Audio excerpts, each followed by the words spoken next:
বাংলাদেশ বিদ্যুৎ জ্বালানি স্বাস্থ্য এবং বাজেট সাপোর্ট হিসেবে ঋণ দেওয়ার কথা জানিয়েছেন অর্থ উপদেষ্টা ডক্টর সালেউদ্দিন আহমেদ। বিশ্বব্যাংকের দক্ষিণ এশিয়ার আঞ্চলিক ভাইস প্রেসিডেন্ট মার্টিন রেজারের সাথে বৈঠক শেষে এই কথা বলেন তিনি। এদিকে সচিবালয়ে সাংবাদিকদের সাথে মতবিনিময়ে বিদ্যুৎ ও জ্বালানি উপদেষ্টা মোহাম্মদ ফাউজুল কবির খান বলেন, গ্যাস উত্তোলনে দেশে আরও 100টি কূপ খননের উদ্যোগ নেওয়া হয়েছে, যাতে সহায়তা দেবে বিশ্বব্যাংক। বিস্তারিত নূর মোহাম্মদ ভুঁইয়া রিপোর্টে। সচিবালয় নিজ দফতরে বিশ্বব্যাংকের দক্ষিণ এশিয়ার আঞ্চলিক ভাইস প্রেসিডেন্ট মার্টিন রেজার সাথে বৈঠক করেন অর্থ উপদেষ্টা ডক্টর সালাউদ্দিন আহমেদ।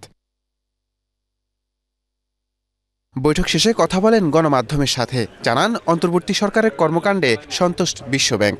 আমরা রিফর্ম করছি ব্যাংকিং সেক্টরে, তারপর এক্সপোর্ট প্রমোশন, এগুলো নিয়ে ওখানে ওরা এসে করবে, আমাদের এসে সাহায্য করবে। বিশেষ করে প্রাইভেট সেক্টরে যে ইনভেস্টমেন্ট বাড়ানো, ওদের ব্যবসা বাণিজ্যের সুবিধা এবং ওদের নানা রকম যদি প্রবলেম থাকে সেইগুলির ব্যাপারে আমরা আলাপ হয়েছি এবং ওরা দেয়ার অ্যাওয়্যার। আমরা যে সংস্কারগুলি করছি এই ব্যাপারে তারা মোটামুটি কনভিন্স এবং এটা আমরা সহায়তা পাবো। এদিকে বিদ্যুৎ ও জ্বালানি উপদেষ্টা মোহাম্মদ ফাউজুল কবির খান বলেন, বিদ্যুৎ সেবা বাড়াতে বিদ্যুৎ খাতে বিশ্বব্যাংকের কাছে $1 বিলিয়ন সহায়তা চাওয়া হবে।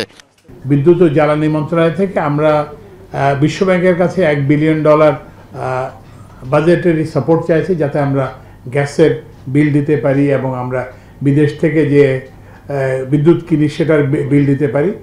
এটা আমরা $1 বিলিয়ন ইয়ের সাথে চেয়েছি, বিশ্বব্যাংকের কাছে চেয়েছি, আর $1 বিলিয়ন চেয়েছি আমরা ইয়ের কাছে, কি বলে, এশিয়ান ডেভেলপমেন্ট ব্যাংকের কাছে।